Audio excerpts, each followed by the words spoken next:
Gusto ko lamang pong magbigay ng impormasyon na lang sa inyo. Opo, kasi naririnig ko yung pag-uusap nyo ng prosecution at ng defense tungkol doon sa success ng confidential fund. Ako po ay may mga ibibigay na information sa inyo.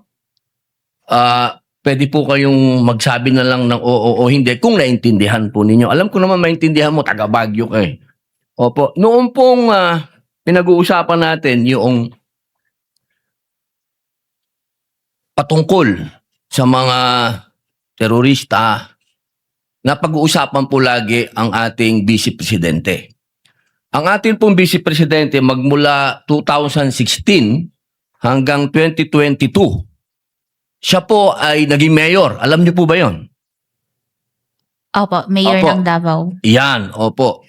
Sa Davao po, meron po dyan na-identify na 55 na mga tinatawag na alternative at yung mga lumad schools na infiltrated ng terrorism.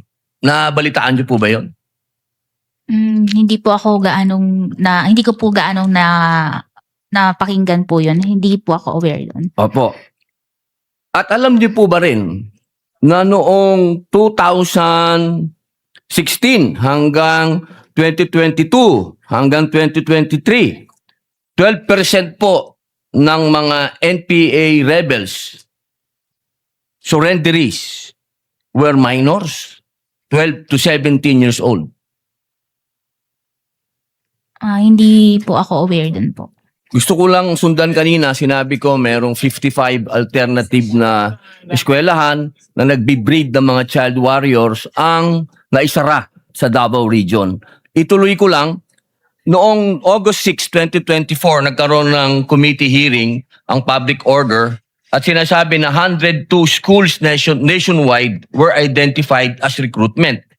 11 elementary schools, 34 high schools, 123 college and universities.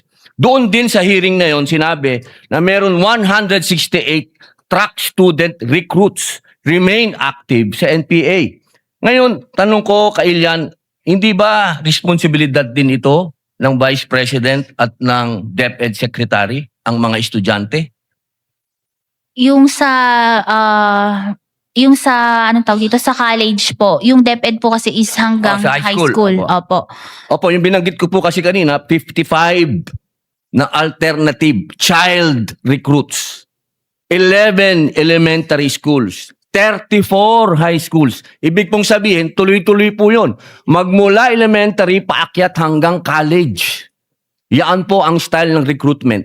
So sa tingin niyo po ba, sagot pa din ito ng DepEd Secretary at ng Vice President na lumaban na dito sa terorista noong mayor pa lang siya? No, may. Oo, hindi. Ma'am, bilis, 42. Kawawa Just naman. yes or no? Depende pa din po kasi yun sa mandate ng Oo lang po agency. o hindi. Sa palagay niyo po ba? O sige, skip na po natin kung ayaw niyong sagutin. Alam niyo po ba na sinabi ng NICA, ng National Intelligence Coordinating Agency, na ang budget ng NPA 2016 to 2018 ay 5.8 billion? Yung sa, Oo po o hindi? Ma'am, please. pwede pong pakiulit?